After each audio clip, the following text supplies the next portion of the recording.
Vous m'entendez? Très bien, ben, Magnifique. Super. Donc, pour ceux qui ne me connaissent pas, moi, je suis Fernanda, je suis une des praticiens hospitaliers en maladies infectieuses au siège de Villeneuve-Saint-Georges. Vraiment, n'hésitez pas à m'interrompre, hein, d'autant que vous êtes pour l'immense majorité en distanciel et que ce n'est pas toujours très convivial. N'hésitez pas à m'interrompre si vous avez des questions sur ce que je présente. Le but, c'est vraiment de faire quelque chose qui ne soit pas trop catalogue, avec des outils. Clairement, c'est pas moi qui ai inventé ni les recommandations, ni beaucoup des schémas que je vais vous montrer. Donc, c'est vraiment pour que vous ayez des outils d'accès facile pour la vie du quotidien en tant que médecin. On va d'abord parler du méningocoque. C'est un peu difficile, je vous dis pas faire catalogue, mais c'est quand même un peu difficile de faire autrement. On va parler germe par germe, et en tout cas vaccin par vaccin. Pourquoi je vous parle de méningocoque? Je vais juste repousser ça parce que du coup, je vais voir la diapo. Voilà. Parce qu'il y en a plus qu'avant. Clairement, là, vous voyez les courbes. On a eu des petites améliorations sur les infections invasives à méningocoque sur les années du Covid à cause de la distanciation sociale. Mais ça repart. Là, vous voyez que c'est des données non consolidées qui dataient jusqu'à mi-2025. Mais là, ça repart complètement à la hausse. La courbe rouge ici ne fait que monter. Donc, c'était vraiment un sujet d'intérêt et d'ailleurs, nos autorités s'en sont saisies rapidement. La question est aussi celle des sérogroupes. Comme vous le savez, il y a 6 sérogroupes différents pour le méningocoque, dont 5 qui circulent en France, 4 préférentiellement. Donc, c'est le B, le C, le W et le Y. Le A circule assez peu. Et autant, il y a quelques années, 2019-18, les petits sérogroupes, je dis petits parce que vraiment ils représentaient un faible pourcentage des infections invasives, prennent de l'ampleur à la faveur de la disparition, grâce à la vaccination obligatoire, du sérogroupe C, enfin disparition, grande diminution. Et comme on dit toujours, la nature déteste le vide, donc forcément il y a des sérogroupes qui prennent la place du sérogroupe C. Donc c'est principalement le B, W et le Y sous nos contrées.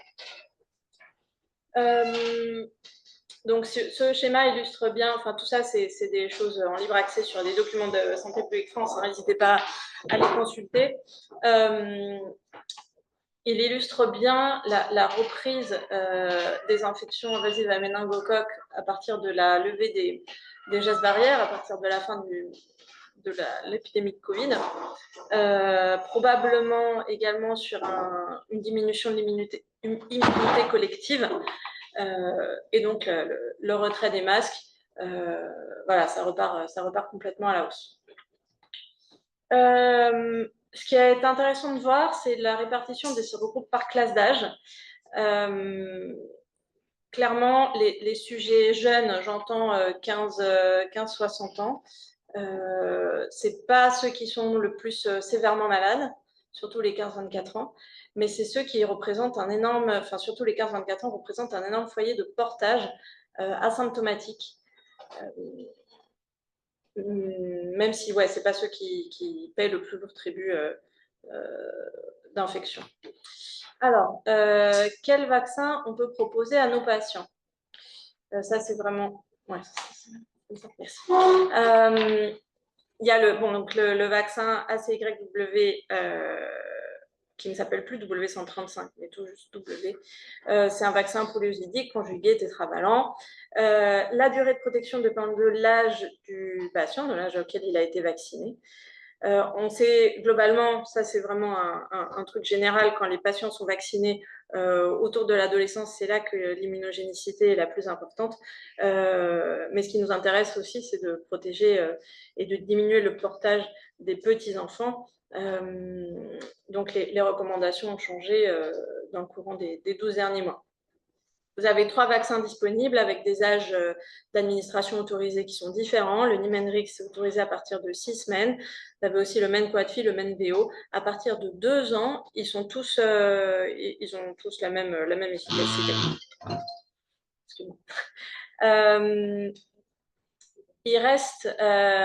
Ces vaccins restent intéressants pour les patients, même s'ils ne correspondent pas aux recommandations, parce qu'il faut se rendre compte que souvent, enfin pour le vaccin tétravalent, les recommandations concernent l'immunité collective. Comme je vous dis, ça diminue le portage pharyngé. Mais il y a également l'intérêt individuel. Donc, si vos patients ne correspondent pas aux recommandations et qu'ils souhaitent se faire vacciner, bon, ce ne sera pas remboursé, mais il y a quand même un intérêt individuel. Ce n'est pas le même schéma pour le sérogroupe B, donc le Bexsero Trumemba que vous connaissez, surtout Bexsero, Trumemba, c'est pour les enfants, à partir de 10 ans. Donc, on le donne. Enfin, moi, personnellement, je l'ai déjà administré. Il n'y a pas d'effet sur le portage. C'est pour ça que nos autorités ont très longtemps hésité à le mettre dans les recommandations, parce que c'est vraiment une vaccination d'intérêt individuel pur.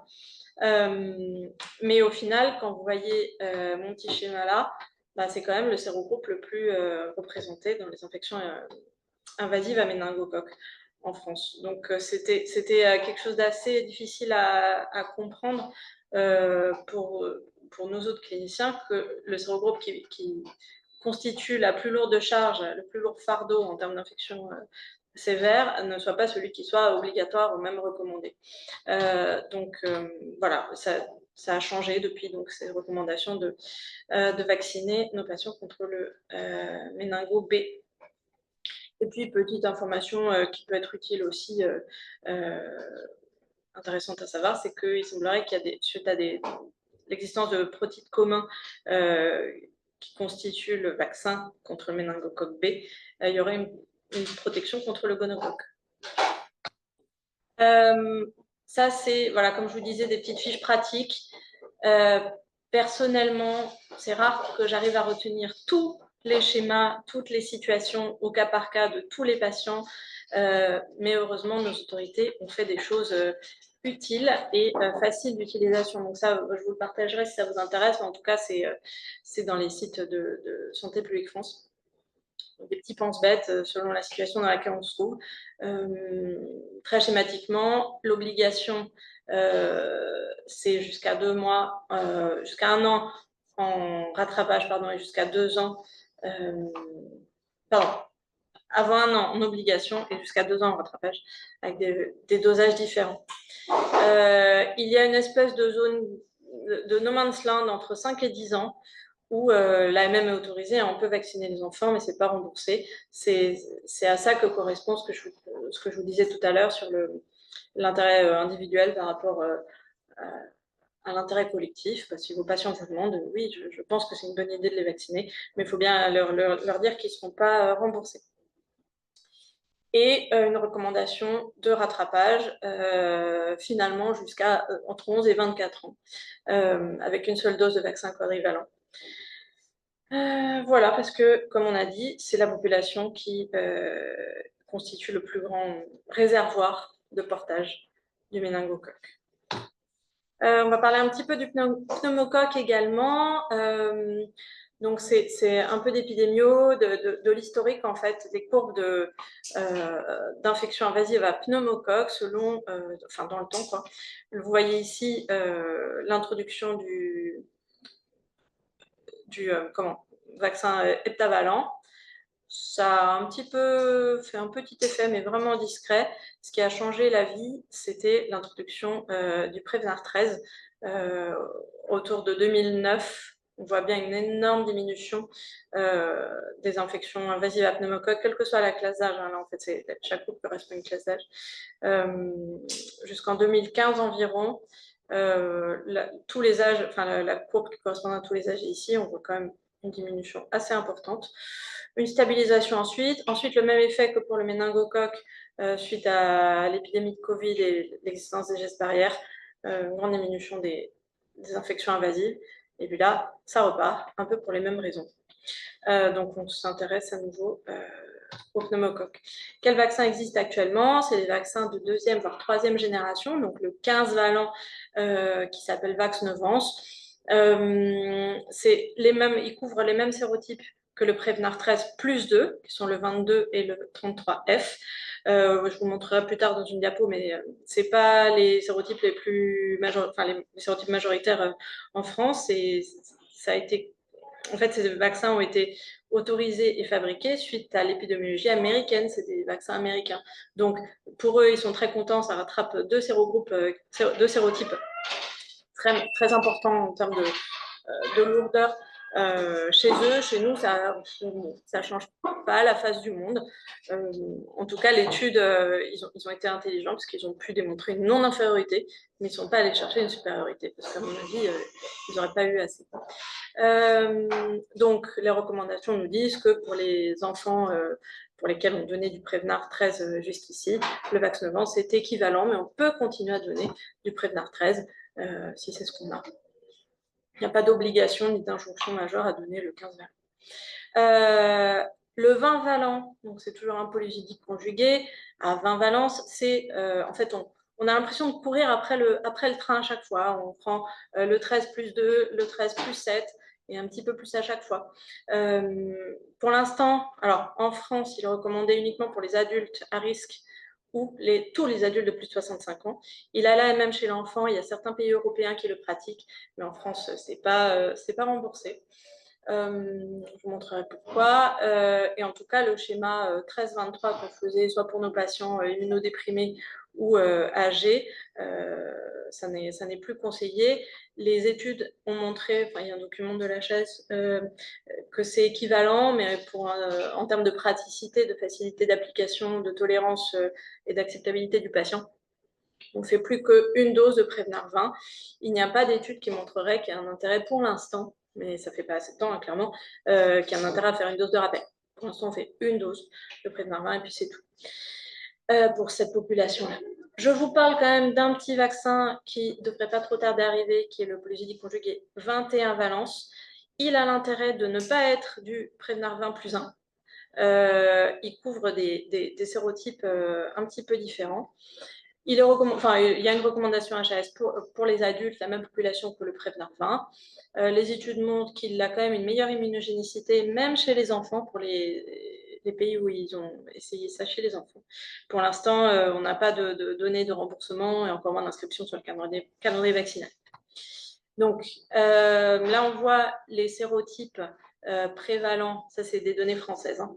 Les sérotypes prévalents par année. Donc là, on voit bien que le 13, c'est... le 15, c'est le 13 plus 2, le 20, c'est le 13 plus 7, et ensuite, on court après tout ça. Mais on voit bien que, par exemple, alors déjà, le 22-33F qui est rattrapé par le 15, c'est pas non plus du tout le plus important, hein. On a quand même envie de penser que le 15 BC et surtout le 22F sont bien plus importants. Et ça, c'est chez les enfants. Et c'est là que le 21 valence devient important parce qu'il ne fait pas que élargir le nombre de sérotypes, il le décale parce qu'on voit bien que ceux-ci qui étaient couverts par le 7 valence et pas le 13 valence, il n'y en a presque plus. Donc on décale un peu les choses sur les valences qui concernent nos patients. Et ça va être l'intérêt de aussi voir ce que donne le 21 valence dans les études pour que potentiellement on puisse le proposer aux enfants. Là, cette diapo-là, ça concerne les sérotypes prévalents chez les enfants de moins de 2 ans. Pour l'instant, ils ne sont pas du tout concernés par la vaccination, par le Capvaxive. Donc, on voit bien qu'on a un gros trou de protection chez ces enfants-là. Et nos adultes, ils sont plutôt bien couverts en termes de sérotypes par le 21 valence. On sait que le 20 valent, pour l'instant, il couvre plus de 60% des sérotypes concernés, prévalents chez les adultes. C'est déjà très bien. Le 21 valent, ce sera encore mieux. Petit schéma, alors je ne l'ai pas inventé, c'est le Médit de Nouvelle-Aquitaine qui a fait ces magnifiques figures qui sont très schématiques et très simples de lecture et d'utilisation. Selon le type de population que vous avez, voilà, quel vaccin vous pouvez proposer. Le Capvaxive, pour l'instant, il n'est même pas encore inclus dans ce genre de schéma, on ne sait pas trop. Ce serait peut-être plutôt à la place du Prévenard 20, mais il n'y a pas encore de remboursement. Donc, je vous laisserai aussi le document, bien sûr. Le VRS. Alors, on va séparer le VRS en 2 types de patients. La vaccination pour le VRS chez les femmes enceintes. Je vais faire de l'abus de langage pour les puristes, je préviens. Je vais aussi parler du nirsevimab. Je sais que ça n'est pas un vaccin, que c'est une immunothérapie, mais ça rentre dans la prévention du VRS qui concerne les nouveau-nés, les fœtus, les femmes enceintes. Donc, il y a deux possibilités de schémas qui sont laissés au choix du médecin. Soit la femme enceinte qui est vaccinée pour la briso, soit le B-Fortus chez le bébé. Bon.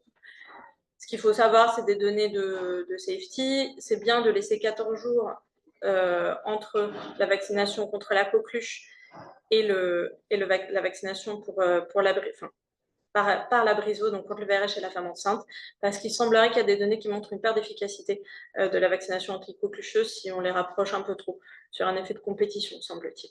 Donc, on préfère laisser 14 jours. C'est rare, hein, l'immense majorité des vaccins sont administrables de façon concomitante, donc il faut vraiment retenir qu'il y a des petites différences comme celle-là.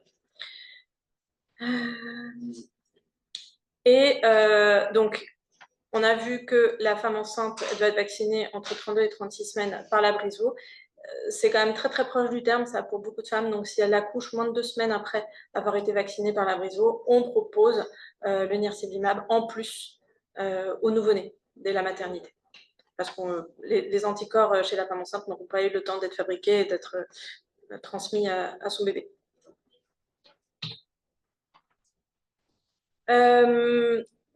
Alors, des données en essai clinique sur la briso. Bon, il n'y a pas photo, hein, si je puis dire, concernant les infections sévères. Ça protège le nouveau-né jusqu'à 70% à 6 mois de vie. Voilà, c'est des chiffres qu'on a quand même très rarement en vaccinologie, donc on est vraiment content. Et surtout, ça protège à 60%, enfin, il y a 60% d'efficacité à 3 mois, toute infection AVRS confondue. Donc, même la bronchiolite qui reste chez elle, il y en a 60% de moins sur cette étude qui concernait plus de 7000 femmes. Donc, c'est sans appel, ça marche bien.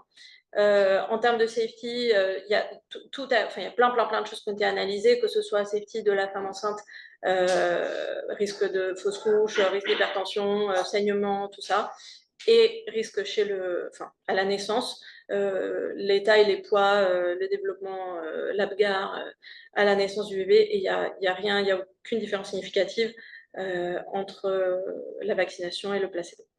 Ce n'est pas le cas de tous les vaccins. Il y a GSK qui a essayé de sortir un vaccin anti-VRS. Ils ont arrêté l'étude, ils ont arrêté la production suite à des signaux de sécurité clinique qui étaient inquiétants. Mais en tout cas, la briso, ça marche bien. Le VRS et la personne âgée. Donc, il y a deux possibilités de vaccins, la Rexvi ou la briso. Je ne vais pas vous embêter avec des technicités sur les modes de fabrication. Il y a plusieurs études, hein, les revues que je vous mets ici, les 4, c'est des études américaines maximalistes avec des centaines de centres, des milliers de patients. Ça marche, les chiffres sont concordants. Il y a une efficacité sur les hospitalisations en moyenne de 80% chez la personne âgée. Là, on tombait un peu des nues. C'était la CMR5 qui a été donnée à ces vaccins-là, ce qui fait que pour l'instant, on n'arrive pas à avoir un remboursement avec des tarifs qui soient acceptables pour toutes les parties. Donc, c'est recommandé, mais ce n'est pas remboursé, ça coûte cher. Bon. Je ne sais pas trop si on en parlera après, mais si vous arrivez à vacciner vos personnes âgées en ville contre le VRS, je ne suis pas sûre. Et pareil que le Prevnar 20, pour l'instant, il n'y a aucune donnée sur la nécessité d'une dose de rappel. Donc, est-ce qu'on va se retrouver avec des patients vaccinés 16-17 fois contre le VRS à terme, comme pour le Covid, comme vous disiez, M. Tardieu? Je ne sais pas. Pour l'instant, pas de données. Le zona, on va aller vite. Là, on commence tous à bien connaître. 2 doses espacées de 2 mois. Pour l'immunodéprimé à partir de 18 ans. Pour l'immunocompétent à partir de 65. Donc, tout le monde à partir de 65. Petit délai à garder en tête, c'est au moins 1 an d'attente entre un épisode de zona et la vaccination chimérique. On peut l'administrer en même temps que tous les autres vaccins de la personne âgée, grippe, DTP, Covid. c'est plutôt bien. Alors ça, c'est même, ça a été des petites recommandations pour vous dire à quel point c'est quand même fréquent. Les effets indésirables, il y en a peut-être un petit peu plus que chez d'autres vaccins. Ils ne sont pas graves, hein, en termes d'effets indésirables graves, il n'y a pas eu de différence significative par rapport au placebo, mais il y a plus de rougeur, plus de douleur, plus d'effets indésirables locaux. Et c'est, comme toujours, c'est bien de prévenir les patients pour pas qu'ils se braquent et qu'ils acceptent quand même de venir pour la deuxième dose. Si on leur dit que c'est pas grave et qu'on sait que ça va arriver. Une efficacité en vie réelle, là vous avez la source, une efficacité en vie réelle qui est quand même majeure. Le critère de jugement de cette étude, c'était la survenue d'un épisode de zona, tout simplement. Ça ne parle pas de douleur post-ostérienne, rien, juste zona, pas zona, très simple. Et c'est terriblement efficace quand on sait le fardeau que sont les douleurs post-ostériennes, surtout chez nos personnes âgées. Je pense qu'il n'y a pas photo. Ça n'est plus un vaccin vivant, contrairement aux Zostavax, paix à son âme. Donc, on peut le donner chez tous les immunodéprimés. Petite actualité un petit peu plus récente, un petit peu plus actuelle. On a reçu une alerte DGS en septembre 2025 sur une recrudescence de cas d'hépatite A. Donc, à garder en tête pour le diagnostic. Petit take-home message, se rappeler que c'est une déclaration obligatoire, qu'il faut vacciner toutes les personnes qui vivent sous le même toit. Il y a même des dérogations d'AMM, des élargissements d'AMM, devrais-je dire plutôt, pour les bébés. Voilà, donc il ne faut pas hésiter à vacciner aux patients hépatite A quand il y a un cas contact sous le même toit. Et puis bon, les mesures d'hygiène, ça je vous apprendrai. Petit morceau choisi en termes d'actualité. Des choses qui ont changé très récemment. Le vaccin XCHIC, qui est un vaccin vivant, qui avait fait beaucoup parler de lui courant de cette année suite à l'épidémie du chikungunya à La Réunion, et pour lequel il y avait eu des signalements d'effets indésirables graves, dont 2 décès, si je ne me trompe, chez des personnes âgées immunodéprimées. Il y a une levée de la contre-indication, mais quand même, attention, risque indésirable grave, comme tout vaccin vivant, notamment l'encéphalite. En sachant que c'est toujours des vaccins qui ne sont pas remboursés chez nos patients voyageurs, et qu'il y a un nouveau vaccin qui arrive, qui s'appelle le Chikungunya, qui est un vaccin non vivant. Je ne vous en parle pas dans ce topo. Dernières informations aussi, vous avez tous vu passer ce cas de rage à Perpignan, qui ne serait pas un cas autochtone, qui serait d'origine nord-africaine, semble-t-il. Mais bon, ça faisait depuis 2019 qu'on n'avait pas eu de rage en France, donc ça mérite d'être rappelé. Sur l'année aussi, qu'est-ce qui s'est passé? On a élargi le rattrapage vaccinal, les indications de rattrapage vaccinal pour l'HPV, pour tous les hommes et toutes les femmes jusqu'à 26 ans révolus. Proposez-le à vos patients. Alors, et puis, quand même, vu l'actualité mondiale, j'avais envie de parler de la recrudescence de l'hésitation vaccinale, de la diminution des couvertures vaccinales suite à des choix politiques de par le monde. Donc, il y a un article très intéressant qui modélise la réémergence des maladies à prévention vaccinale aux États-Unis, qui sont concernés, n'est-ce pas? Et je rappelle, comme ça peut assez vite arriver en France via les réseaux sociaux, via le bouche à oreille, si les États-Unis disent que c'est dangereux et que ça cause l'autisme, est-ce que docteur, je vais vraiment me faire vacciner? Plus que jamais, c'est important d'être convaincu de nos messages et de ce que vous dites et que les vaccins sont sécures, ne sont pas dangereux, préviennent des maladies gravissimes. Si vous n'avez pas lu, je vous conseille de lire cette revue sur la rougeole du New England qui rappelle que c'est une maladie grave, que c'est une maladie contagieuse, que c'est une maladie évitable par la vaccination et que le vaccin est sécure et dénué d'effets indésirables graves.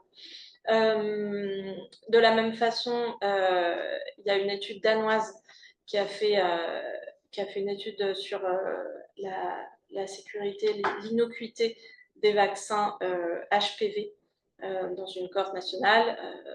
Ça ne donne pas plus de maladies auto-immunes, ça ne donne pas plus de sclérose en plaques, ça ne donne pas plus de rien, si ce n'est moins de cancer. Et puis, il y a un communiqué de l'ANSM qui nous rappelle que le vaccin HPV est sûr et efficace en France. Donc, ce qui va sans dire va mieux en le disant. Voilà. Je pense qu'il faut le redire à nos patients et leur dire qu'on a des sources solides pour dire toutes ces choses-là. J'ai peut-être été un peu vite, mais du coup, ça nous laisse la place aux questions. Oui, bonjour. Dans la vaccination avec le VPC, est-ce qu'il y a une interchangeabilité dans le protocole entre le VPC 13 et le VPC 15 pour un même enfant?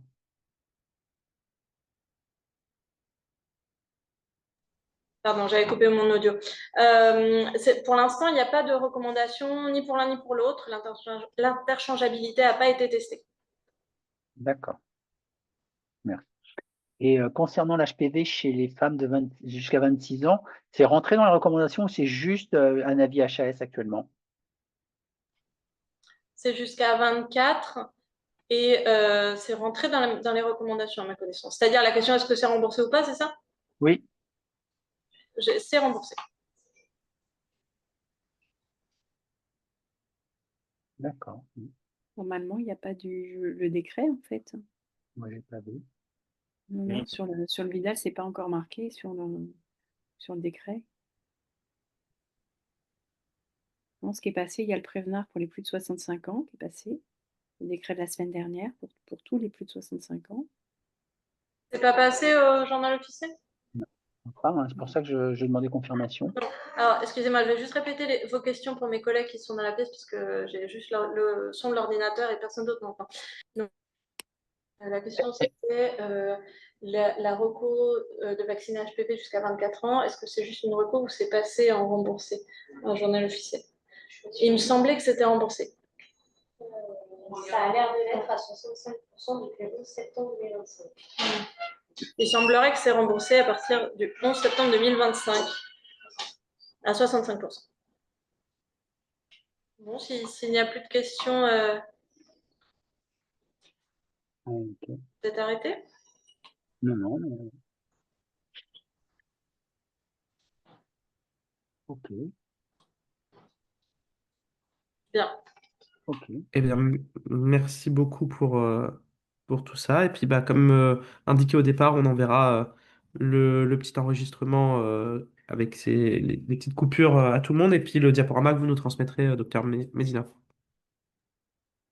Avec plaisir. Merci de votre invitation.